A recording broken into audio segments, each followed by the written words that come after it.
Awesome. Thank you, Deja. Once again, welcome everyone. This is the 2026 Carceral Systems Organizing Grant information session. Please introduce yourselves in the chat, add your name, pronouns, organization or affiliation, any accessibility needs you have. And then we do have a poll right now asking how you heard about this info session, if you could also answer that. Quickly going through the agenda today, I'll share some information about SJF and our grant making. We'll go into the overview and context, which will include like the timeline, the community organizing framework, and description of this grant opportunity. Then we'll get into what the actual application looks like. And then we have time at the end where we'll share an FAQ, some links and resources, and we'll hold time for you all to ask questions. So a little bit about SJF. SJF is Social Justice Fund Northwest is a foundation working at the front lines of social change. We leverage the resources of our members to foster significant long-term social justice solutions throughout Idaho, Montana, Oregon, Washington, and Wyoming. That is our five-state region that we fund in. We can fund organizations that are located outside of that five-state region. However, the work that we're funding must be happening within our five-state region in order for it to be eligible for funding from SJF. Um, we have different models of giving. It includes grants like this one. We also do giving projects. We are a house for DAFs. We also have event sponsorships, and we provide advocacy support to organizations. The current grant cycles that we have open are the Emerging Justice Fund, which is our rapid response funding of up to $10,000. And the Rural Organizing Momentum GP will be opening soon. And then, of course, we have the Carceral Systems Organizing that you all are here about today. And like I said, later in 2026 in the fall, our Rural Organizing grant cycle will be opening up. SGF's primary grant-making focus is to support grassroots, community-based organizations that use community organizing to achieve their goals. We have a community organizing framework that we'll be sharing later on that we evaluate grant applications on. But all of the funding we give out is specifically for community organizing. We do not fund anything other than community organizing projects. We give the highest priority to organizations representing communities who have suffered from a historical pattern of oppression and discrimination, resulting in impoverishment, vulnerability to abuse and economic exploitation, continuing social prejudice, and/or outright disenfranchisement. When evaluating grant applications and selecting finalists, we do try to prioritize organizations that are least likely to receive funding from mainstream philanthropy. And we prioritize these groups because addressing the extreme injustices they have faced demands the most broad-reaching reforms and social transformations with the most far-reaching political, economic, and social impacts. Key elements of our grant making. Our grant and issue areas that we fund span a wide variety of issues and invest in some of the most under-resourced and innovative organizations making effective social change. Our members recognize that community organizing takes time and that the benefits of funding this strategy far outweigh the risks. And then some facts about our grant making. Funding decisions are made through a democratic process by volunteer grant makers facilitated by SGF's grant making team. SGF's grant-making staff do not select the grantees that we fund. We ensure that they meet our eligibility criteria, and then we do have our grant makers, which are a panel of volunteer community members with lived or professional experience within the issue area that we're granting in, who will actually come in and read and evaluate each grant application, and they go through a consensus process to select the finalists for funding. The grant makers are selected based on a diversity of factors like their activism, community involvement, and the lived and professional or volunteer experience they have in the issue area of a grant cycle. The majority of our grants are for general operating funds, which provides grantees with the greatest degree of flexibility and self-determination. We focus funding on particular issue areas that our members and grantees tell us are of highest priority for them. We collect data annually from our members and grantees, which helps inform which grant cycles for specific issue areas will be opening up this year. And so we do look at in that data which issues our grantees are coming up against most often in their community and the work that they're doing. We also give special consideration to groups led by Black, Indigenous, or communities of color. This reflects an organizational commitment to combat racism by building political power in communities of color. We also fund groups committed to intentionally participating in or using anti-racist organizing principles and tactics. And we aim to distribute funds broadly through the region. While most funding criteria advantage urban organizations, we give special considerations to rural organizations. And you'll see when we get into the specifics of the grant, you'll see our a list of priority considerations for this grant. All right, now a few things that SJF does not fund. We do not fund individuals, endowments, or capital campaigns. We do not fund general operating requests from organizations that primarily provide direct services to individuals and families.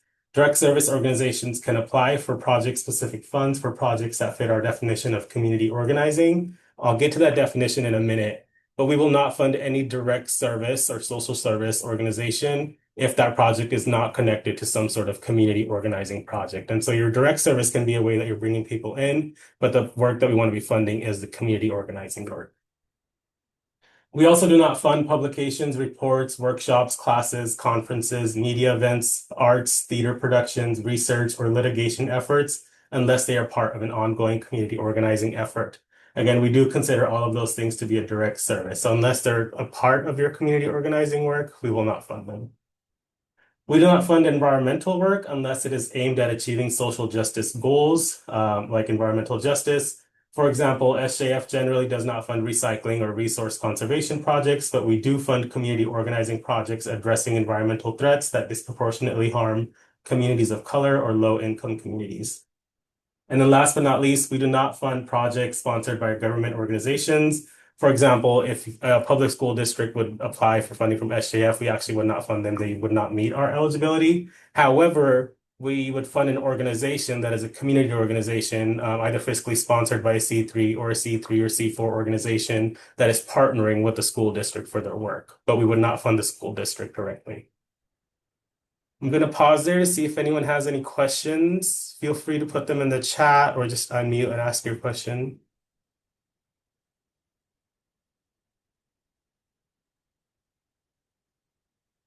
All right, not hearing anyone, I'll hand it over to Adisa. All right, and now looking at the overview and context for this particular grant cycle. So this Carceral Systems Organizing grant cycle will grant awards of $25,000 for 1 year. The focus is carceral systems organizing in our 5-state region of Idaho, Montana, Oregon, Washington, and Wyoming. And as Moose mentioned, we do have priority consideration areas, and those are Black, Indigenous, and people of color led organizations, where 51% of the leadership body is Black, Indigenous, and people of color. Organizations that conduct most of their work within reservation communities and or in rural or small towns. We use a census map to determine the definition of rural.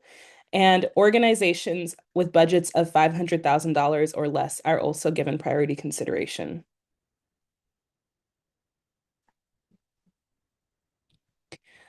And the description of this grant cycle.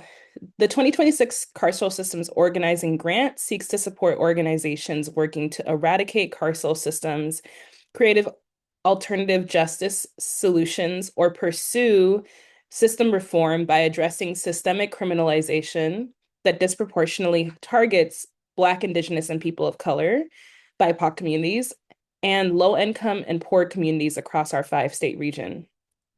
So this grant will fund organizations that meet our community organizing framework, which we'll share in a moment, and will prioritize communities underrepresented in traditional grant making as shared just prior. We define carceral systems organizing broadly to include all systems that criminalize people's lives based on race, poverty, gender, immigration status, and or disability, just to name a few. Examples include, but are definitely not limited to this kind of work. So abolition, transformative justice, and alternatives to incarceration, work that seeks to end racial profiling and police brutality, work which addresses racial inequities in drug laws, child welfare, foster care, child protective services work, youth incarceration and the school to prison pipeline oriented work, work that seeks to end the detention and deportation of immigrant communities, work that addresses homeless encampment sweeps and the criminalization of survival needs, and reentry organizing by and for folks who were recently incarcerated. And here's the timeline for this grant cycle. So the application opened Tuesday, May 5th. We are having our information session right now. Um, we are setting the deadline of Friday, June 19th, Juneteenth, 2026 at 11:59 p.m. for applications, Pacific time. And we will announce the grant awardees in September of 2026. And on the community organizing framework that was I just mentioned, we evaluate all grant applications for the following 6 characteristics that determine our community organizing framework. So the work that the organizations that apply are doing must fit these characteristics. So the work is led by the people most directly affected by the issues that the organization is working on. The organization continuously builds leadership from within its own membership base or community. The organization works to understand and address the root causes of the issues their community is facing, not just the symptoms. The organization brings people together to build power that they wouldn't have individually, which they then use to create systemic change, which includes altering unjust power relations. And then finally, the organization sees itself as part of a larger movement for social change and works to strengthen that movement.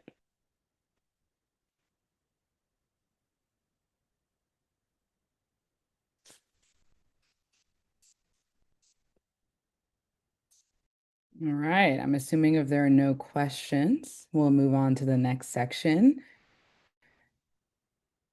Nice question. Can two orgs apply for funding together? Technically, yes, if you're partnering with a different organization on the same project. However, only one of those organizations would put in an application at that point if it's for the same project. Um, if both organizations are doing a project and they're partners, but they're individually doing work, they should apply separately. Um, but if you're partnering on the same project, then one organization will apply and you can list the other as a partner. Any further questions? Okay, now we're gonna get into the fun part, and you'll have to excuse me. My brain is a little fried, so we're gonna rock and roll as I read about our application, evaluation, and scoring. Next slide. Okay, so our application questions are as follow. We start off with org info. That includes current and last year budget. And we only need numbers. You do not need to attach a full budget worksheet. Um, oh, I will get to your question in a moment. Thank you. Unless Moose, you're off. Hit it. Oh yeah, I can do that. The priority consideration is not the basic eligibility. So you're totally eligible to apply even if you have a budget of above $500,000. What that priority consideration is that if when we're selecting our final awardees, if we have two applications that are very similar together, doing very similar work, we'll select the one for funding that meets the most of our priority considerations. And so if your org has a budget of $500,000 or more, and your proposal is very similar to another organization whose budget is $500,000 or less, we most likely will fund the one that has a smaller budget because we consider them more grassroots and less likely to be funded by larger philanthropic organizations. Does that clarify?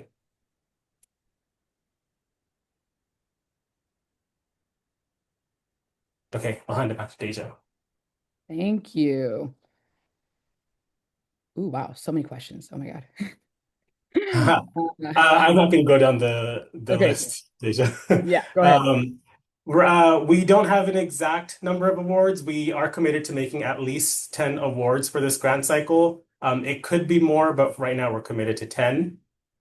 A fiscal sponsor, you do not have to have a fiscal sponsor when you apply. However, if your organization is selected for funding, we will not release your funding until you confirm a fiscal sponsor with us. And that does mean that you'll have to have a signed agreement or some sort of documentation that you're submitting to us that both you and your fiscal sponsor have signed.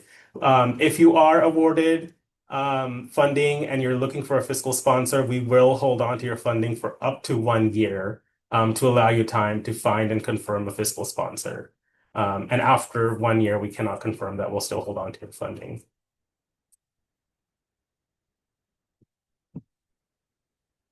I'm guessing the comment about we are grassroots is related to the $500,000 budget. It's totally true. We recognize that organizations with larger budgets can still be working at a grassroots level. However, that's just the number that SJF has set. And in the narrative portion of your application, please give us information on your budget. You can also tell us, like, we have a larger budget, but here's what still makes us grassroots. And at that point, we will take that into consideration when making the final decision.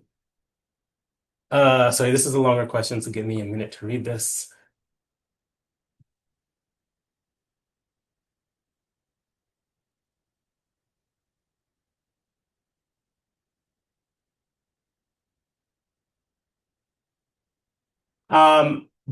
You should answer that question based on the project that you're applying for. And so for some organizations, all of the organization's work is around carceral systems organizing. And so it may not be for a specific project that they're applying for. For other organizations, they may have multiple projects and they're applying for a specific work. And so that question, you can answer it for the specific work that you're applying for, whether it's rural, statewide, or urban. I'm not sure. Do you know, Deja, if FoundNet will let us let folks select two options? No, but if you want to, we'll get down into it in the additional information, question 11, you can add that information in. Cool. And then back to you, Deja. Okay, great. So, current and last year budget. You're gonna put that information in, and then you don't need to attach a full budget worksheet. And I do want to name that some orgs have a very large budget, but their project, like they're starting a new project in a different location, maybe, and that budget might be smaller. Feel free to name that in the additional information section. Keep your org budget, full budget, and then just add it in that optional question.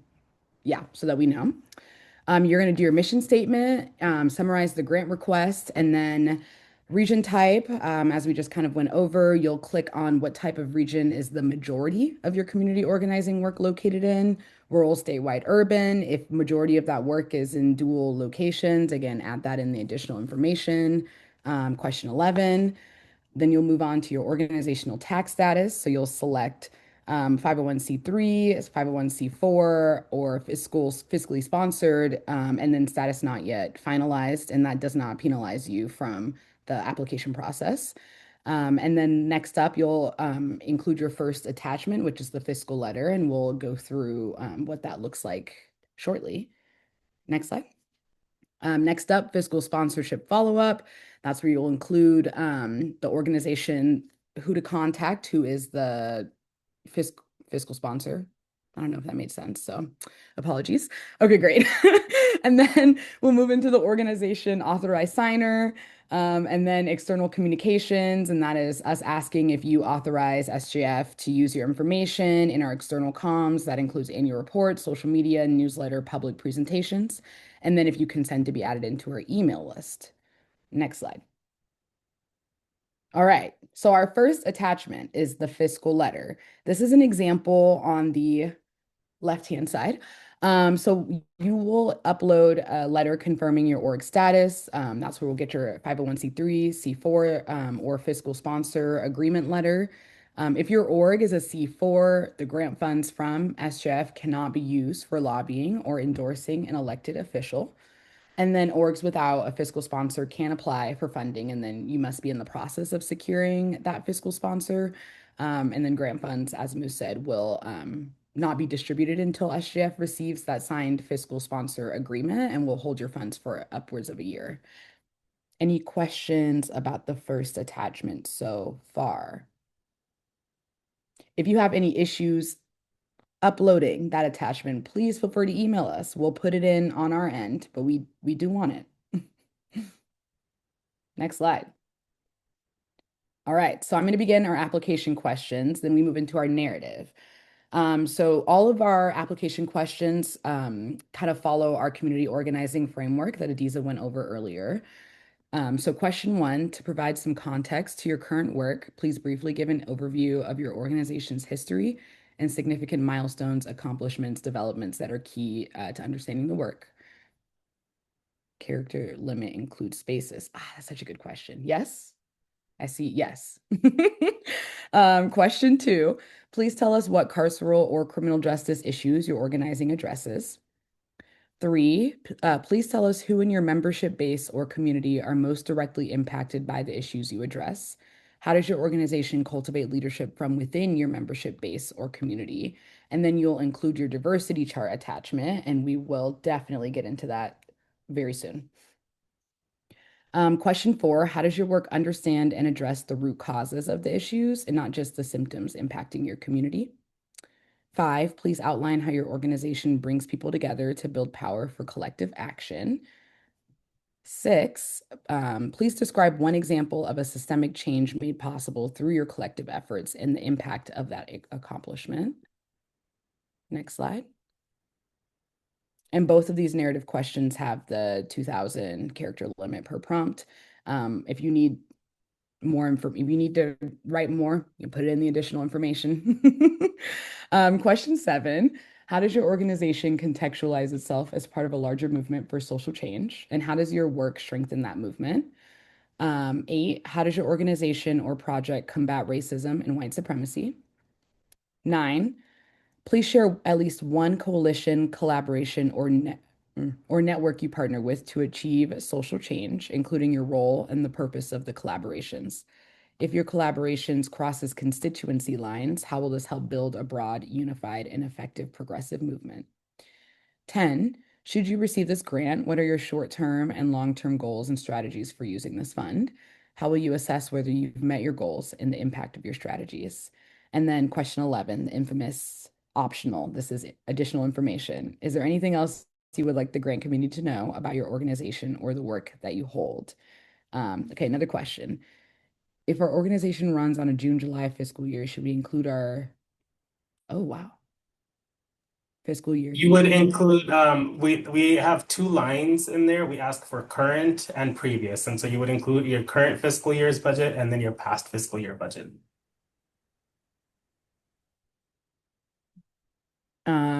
Great. And then again, please feel free to use that space in question 11. It is yours. Have fun. Next slide.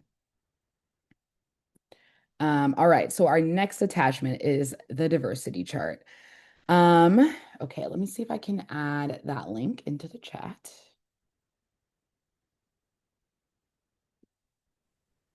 Yes, Tammy, we cannot fund an organization that does not that is not a C3, C4, or have fiscal sponsorship. So you do have to have one of the three in order to receive funding from us. Yeah, any community-based organizations that we fund either have the C3, C4 tax status or they have a fiscal sponsor that we are funding them through. So the diversity chart, one of the foundations of our community organizing framework is that the work must be led by the community that you've identified as being most impacted by this issue area.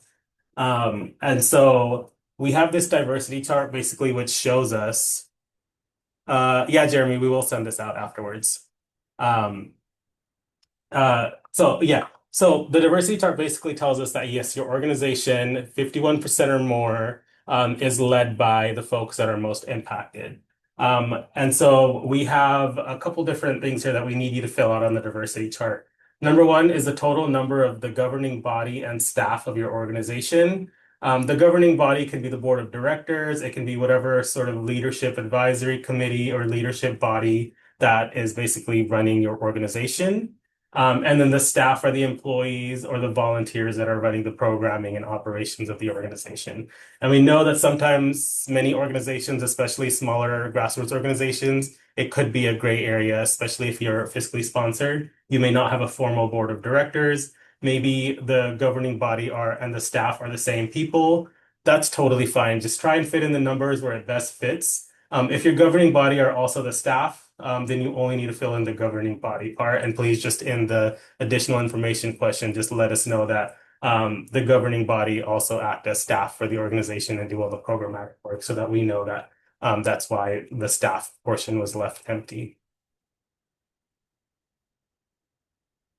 No, Tammy, if your organization is a registered C3 organization, then you do not need a fiscal sponsor. Then you can apply. So your organization needs one of three. You either need to be a C3 organization, a C4. If you do not have C3 or C4 status, then you will need a fiscal sponsor.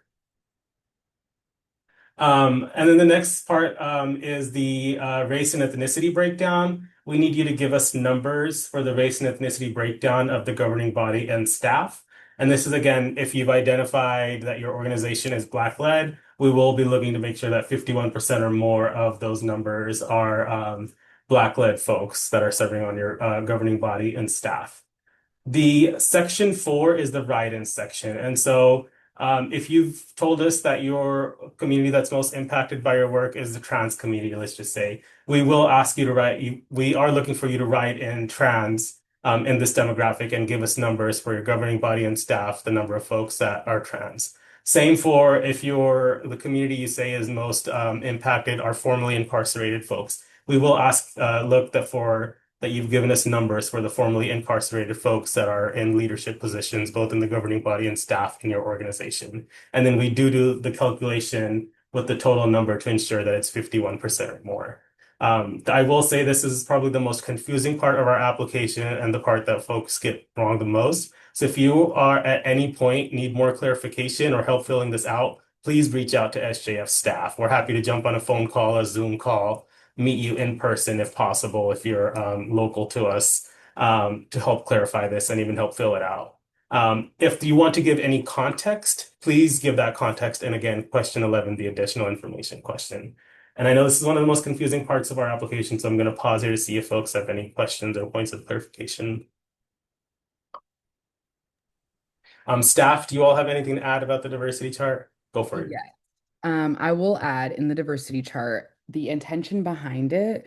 Yes, it is demographic data, but it's not like if you are a white-led org doing carceral criminal justice work, like it's not you do not need to add in diversity numbers that aren't true to the work that you do or the community or membership or the base that you work with.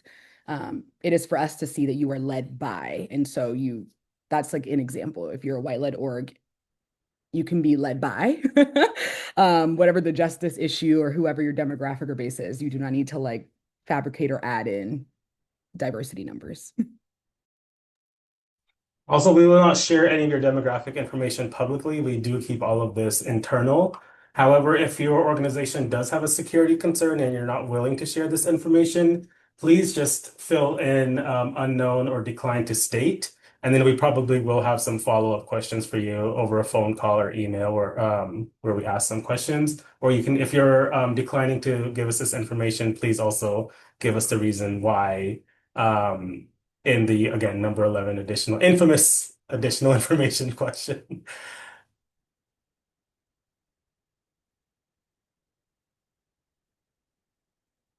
It's part of the application because this is how we identify that the community that you say is most impacted is in leadership of your organization as well. And that is one of the foundations of our community organizing framework. We will not fund any application where the community that has been identified as most impacted is not directly involved in the organization that's doing the work.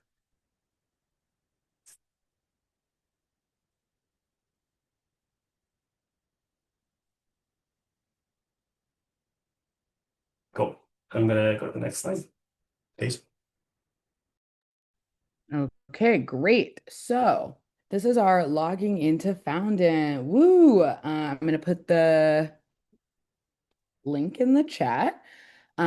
This is the link that you will use to log into our Fountain database. And how you know you've made it is when you see the Social Justice Fund logo right there. You cannot just Google Fountain because it's a whole database and it will not take you into our specific portal. So make sure that it has the Social Justice Fund logo there and you'll know you're in the right place. I see raised hand.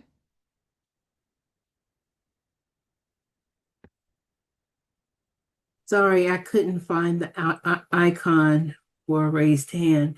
And I just want to briefly go back to my previous questions about um, your chart because we could say that we're Black led, for instance, and we can look at our board and we can identify who they are by looking at them, that they're Black because of our skin color. But we don't ask about people's gender preferences. And so how do you account for people that you don't ask that kind of specific information from? And I mean, that we could be led by, the LGBT community, but not no, because we don't ask and they haven't stated. Yeah. So my I think there's a couple different responses. The first one is in your application narrative question where we ask you which community is most impacted that you're working with. If you Mm. said that it's only the Black community, and then you're giving us information about how many folks are Black on your organization's governing body or staff, that's all we need. We don't need their gender preference. The gender preference we would only need if you're in your application, you said that the community that's most impacted are female Black community members. And then at that point, we would need gender preference because you've identified the female population as being most impacted as well.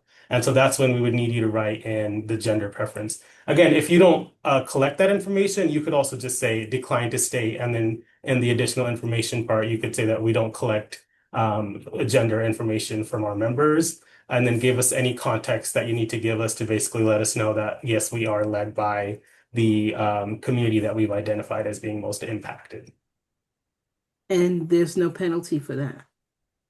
As long as you can give us the context, no. Okay, thank you. Mhm.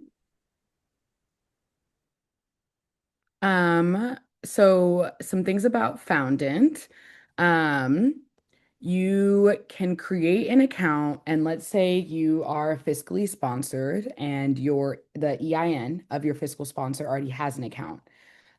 You do not need to add that information in immediately to get your account created so that you can submit an application. You can email us and let us know that your fiscal sponsor has a Foundant account, and then we can connect their EIN to yours. Um, so if you're making your account and you're just like, it might, you might put the EIN number in and it'll be like, sorry, that account's already been created. Just remove it, continue on. The EIN is not something that's necessary for you to create your Foundant account. And then we can work with you on the back end to get all of that information squared away. Are there other Foundant comments, concerns? If you feel like your organization has applied for a grant from us previously and you've just lost your login information, there's no need to create a new account. You can again reach out to us at the grants@socialjusticefund.org and let us know your organization name, and we can find the login information for you and reset it. So no need to create a whole new account if you think that you've already had one in the past. That happens pretty regularly. We know like staff will transition out, and so there might be new staff that don't have the login. So at that point, just check in with us and we'll reset the login for you.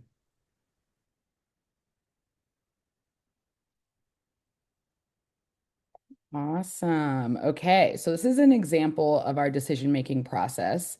So this is a screenshot of what it looks like when our evaluators are receiving the application. So you can see that evaluators give a score of 1 to 4 for each category of the community organizing framework, which again, that community organizing criteria is directly correlated with the questions in the application. And then yeah, the scores do not determine awards, but they support us in the democratic decision-making process that we guide all of our like grant panelists and grant makers through. Um, Okay, what if you've applied for a different grant before with a different org? Moo said if a different org, then you need to create a new account for the current org you are applying for. So your login is connected to the organization. And so if you used to work at a different organization and you had a found it and log in with them, if you apply for a grant now and you're at a different organization, it'll still look like that old organization is applying. And if they get selected for funding, that's who we're going to fund. And so if you're at a new organization and they don't have an account, please create an account for the new organization. And again, reach out to us at GrantsAt, and we will Yeah. make sure that is squared away. And yeah, Jeremy, found it is where the grant application lives. And so you'll have to log in and that's where you answer all the questions and submit your application.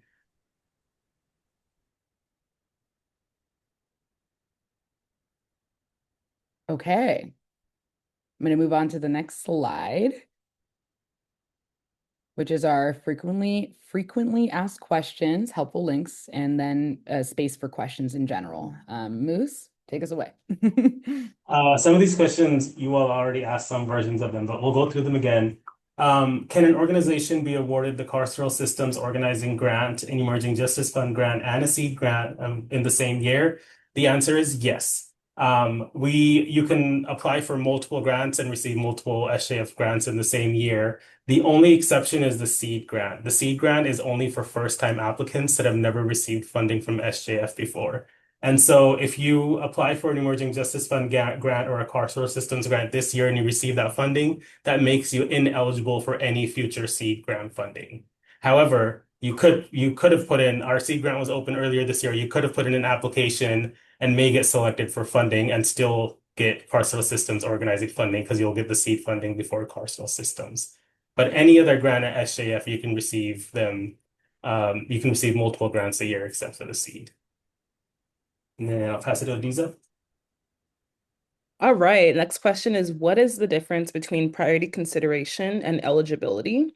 And so eligibility requirements, we did not cover them in this presentation, but they are in the RFP, and they are listed in the application. So when you go to fill out the application or you look at the RFP, you can look at the eligibility requirements and see if you qualify.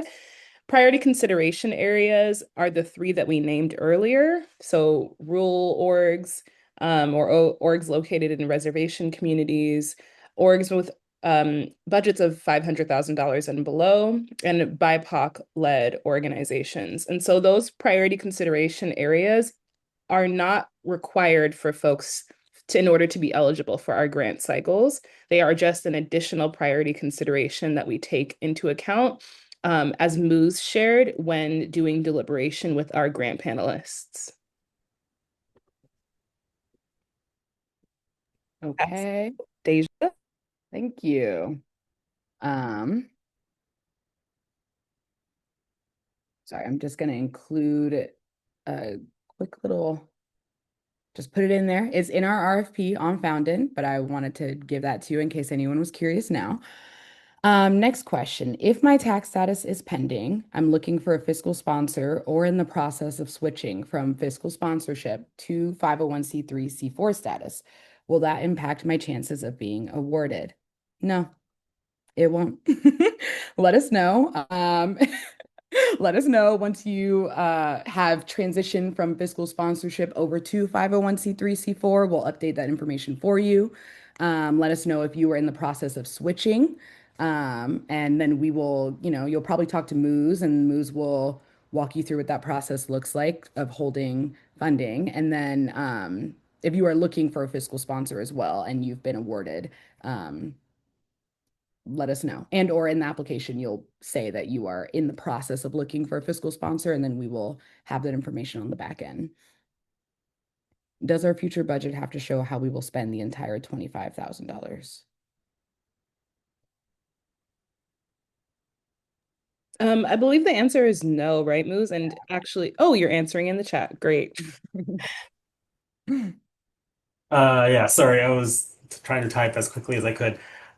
We will not ask for your future fiscal year budget. And so our budget questions are only for the current fiscal year and the past fiscal year.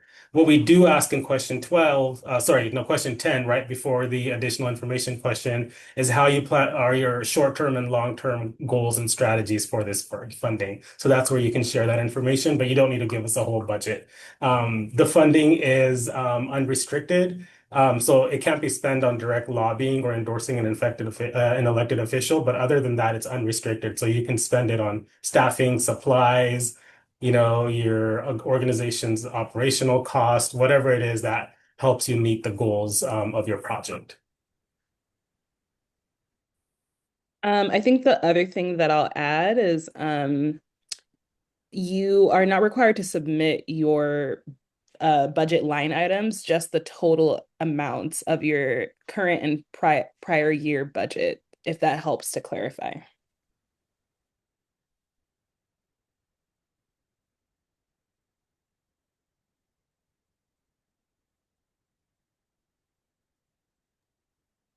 No, if your fiscal year budget starts in July and applications are due in June, then we want your 25-26 fiscal year budget. So the current year that it falls in.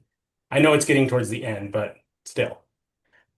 Uh, no, I meant elected officials. I'm sorry. Did I say infected?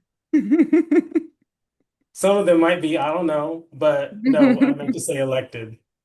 They are.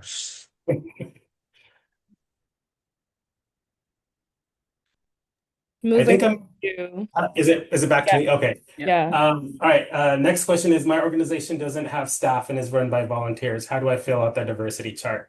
If your volunteers are acting as staff, meaning they're doing programmatic or operational work for the organization, please include them under the staff column, not the volunteer column. The volunteer column should only be for actual like volunteers that are coming in and maybe doing unpaid work as a volunteer. But if there are staff that are, I mean, sorry, if there are volunteers that are long-term or regular and actually doing programmatic work that normally a paid staff would do, please include those numbers in the staff column of the diversity chart. I'll also add, if you have staff, right, or volunteers who receive a stipend, include them in the staff column.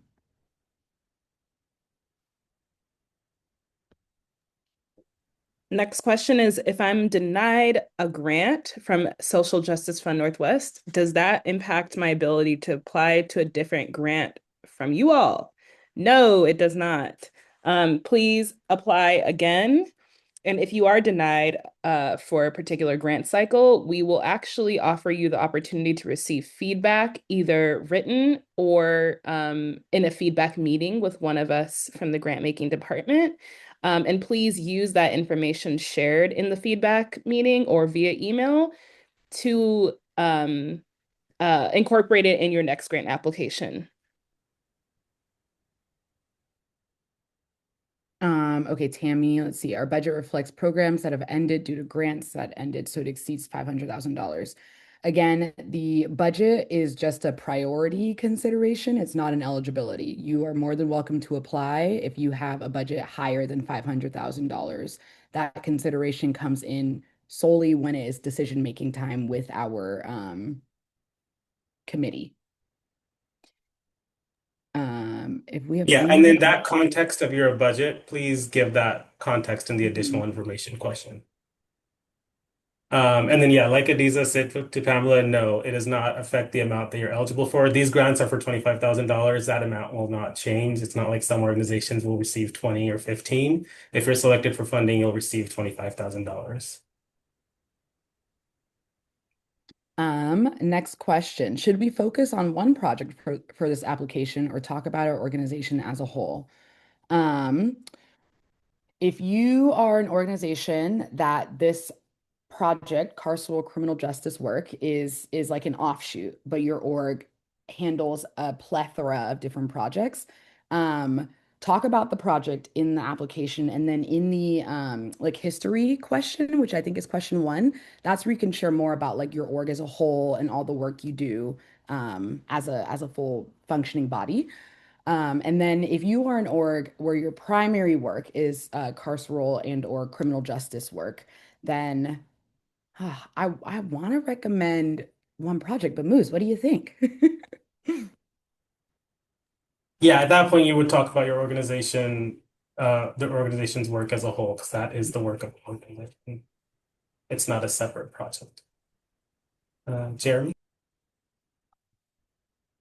Yeah, so I was thinking about doing this with a partner, and I would be like if I'm applying for it under my EIN number, um, in some of these narratives, we're just gonna have to share the space to put in both of our organizational history. So instead of 2,000, characters per prompt, we're gonna split it up 1,000 each, or 1,500 for me and five for you, or five for me and 1,500 for you. However we do that, but or I guess or proximity, because it might just be like, hey, you should apply under your organization, I apply under my organization, and maybe we, law of averages, maybe both of us, one of us would get it, but do you, or both of us could get it if it's two different projects. But like, say in Wyoming, are you going to do like some sort of map where if we give out 10 awards, we're going to disperse it out like equally amongst the region of the Northwest region, or how does that work? Could two people in the same city with two different projects get funded? That was It's a lot. I'm totally, sorry. no, that's fine. I think I'm gonna try to staff, feel free to jump in because I will miss something. Um, Firstly, yes, we do fund multiple projects in the same city, especially if they are separate projects. So that's totally possible. Totally possible. We almost every grant cycle, there's multiple organizations in Portland and Seattle that get funding. That is true, and that's totally fine. We do collectively, as a whole, try to fund projects in our whole five-state region. And so sometimes, like, we may not get an application from Wyoming, so we don't fund any projects there. But as long as we've gotten multiple applications from each of the states, we try and fund applications broadly in the region. Sorry, now I'm losing. Okay, if you're working with a partner, if you all are working on the same project, please put in one application. How you break up that application is up to you all. Like you could do it 1,000 words for each organization. However, if you all are working on the same project, you could collectively answer it all together, which would probably be the better way of doing it. Um, and now I forget if you had any other questions. So what did I miss? No, that was it. Thank you. Yeah. And I almost want to recommend that if you're doing that, then in question 9, which is like sharing one coalition collaboration network you partner with, that's where you can then like break it down. Like me and so, or this is our shared application, and like this is how we're like breaking down how we respond to the questions or not. Yeah, Perfect. Thank you. absolutely. Moose, last FAQ before other questions. All right.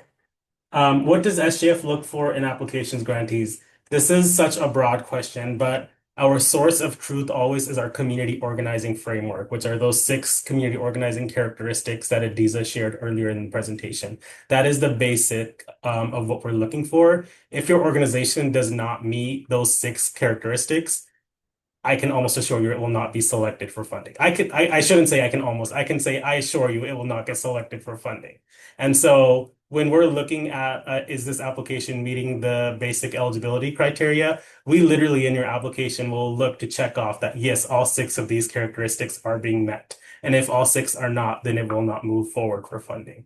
And so that is our source of truth. After that, everything else is an additional and priority consideration. And so as long as you're meeting that fiscal status and the community organizing framework, you're in our 5-state region, you meet the basic eligibility to apply for the grant. And I'm going to throw into that occasionally some folks will fill out the application and they might say like maybe they meet 5 out of 6 and they know that they don't meet the 6 and they'll put in there, my hopes with the funding is to move towards meeting that 6. So like we also that is something that we look at as well. Like if you are actively hoping to move towards it and you use that question to talk about how you want to get to that, that's great.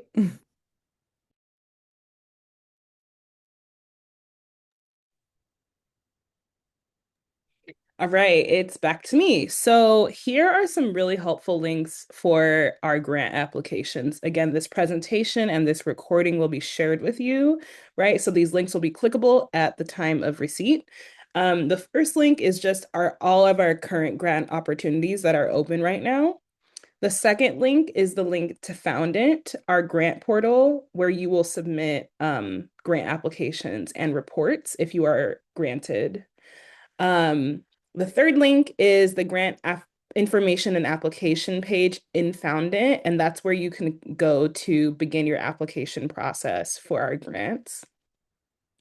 The fourth is what and how the list of what and how SJF funds. So this is where you can, as I mentioned, check your eligibility and find answers to frequently asked questions about our funding process, and also find any answers that you might need in terms of like some of the questions that were asked earlier today. The fifth is past grantee examples, where you'll be able to see a really comprehensive list of grantees that have been selected for many years past, work that has been funded. The next link is the link to our community organizing framework. Again, every single application question aligns with one of the community organizing framework tenets. And so really familiarize yourself with that to understand if the work that you do can be contextualized under the community organizing framework. The next link is to sign up for our newsletter. So if you want to stay up to date with news, events, and other grant opportunities from us, please sign up there. And then lastly, there is a resource that we'd like to share, which is a community translation support list. Just a pretty comprehensive list of folks who can help translate your application into English if from another language. So that list is there as well. Yeah, Jeremy. Sorry, I'm the guy with all the questions. It's all good. So if you are awarded, do you ever link up other awardees together? Like, say you're like, oh, this project looks good, and we know you're in Idaho, but we know Debug over here would be a good mentor for you all, or you all should link up. Is that something you all do with awardees too? That's a really wonderful question. It's something that we're actively cultivating. We have a number of grantee meetups that we host throughout the year. And we actually are doing those place-based. So we last year did, that was last year, right? The Rise series. Is that correct? That was not this year. Okay, my time is a construct. So we had an event for all of our grantees and donors in every single state that we grant to. And we'll continue to offer other opportunities for grantees to connect with each other. This year, we're going to do an event later in the fall for our Seattle grantees to come together. So more informally than kind of recommending that folks partner with each other or are mentors or mentees to each other. But that is a great idea, and something that we want to steward is just being a network and resource in that way. So thank you for asking. Does that answer your question? Okay, cool. And now opening up to questions, and also the best contact for anything grant application related is grants@socialjusticefund.org.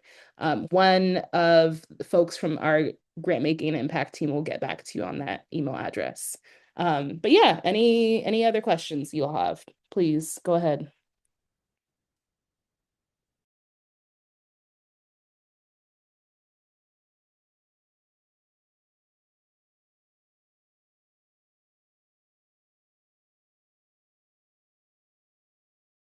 Did we do a good job answering all your You questions? did. Oh, okay. Since there are no questions, I just wanted to compliment you on the job that you did. Very informative, and you've given us a lot of information to refer to and a helpline. So thank you very much. Thank you so much, Pamela. Thank you for joining us. Thank you for the affirmation. I'll receive that.